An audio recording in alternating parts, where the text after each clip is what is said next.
Talk365TV is proud to present today's Event News You Can Use segment.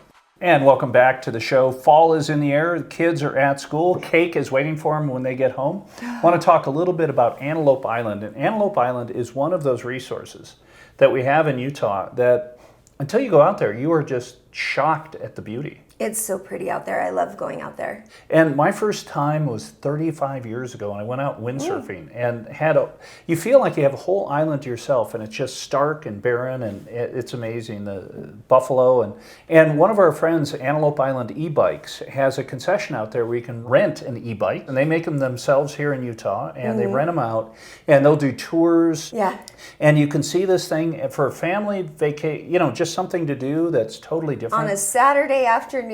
Give Tice and the nice folks at Antelope Island e-bikes a call. I know, let's get out there and go do that. That sounds really fun. It's been a while since I've been out there. This is a plan. Okay. Tice, we're coming.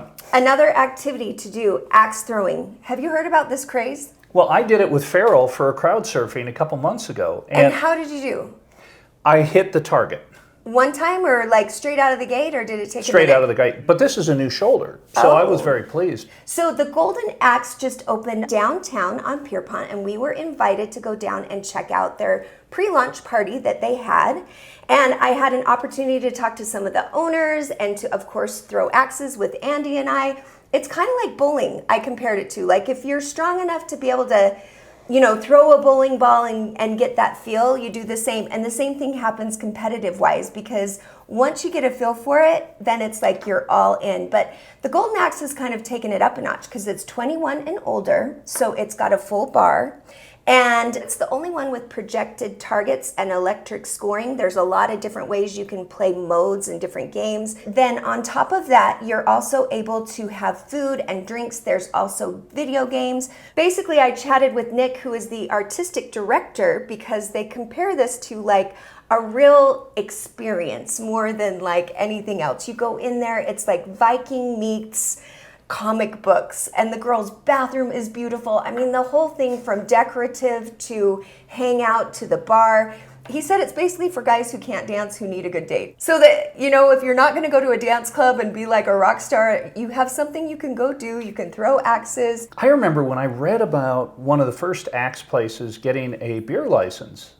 You think it's counterintuitive, right? Very much so, but they very much watch you. You're only allowed so many within. You get a 75-minute limit on the lane. They highly recommend you make your reservation online, although walk-ins are welcome, but you're going to wait. You can also come in and just hang out at the bar and watch people throwing axes. You have to wear closed-toed shoes. That's one of the rules that they recommend. And the food. I have to tell you before we go, the butter cake trip. Wait, I will break my diet for the butter cake. You will not eat my cake. No. But you eat? I will go back because it has this like honey jalapeno with vanilla ice cream, and it's a butter bunt. Their food there is amazing, as well as a full bar. It's a really good time. So if you're looking for something new and fun to do, head downtown to the Golden Axe. Tell him that Holly and Talk365TV sent you, and give Nick a squeeze because he's so cute and the place is beautiful. Even check it out just for the decor. And after what you just said, when we come back from this break, there will be a piece missing from this cake. We'll be back. I won't eat it. Jared, don't you worry. I'm on my diet.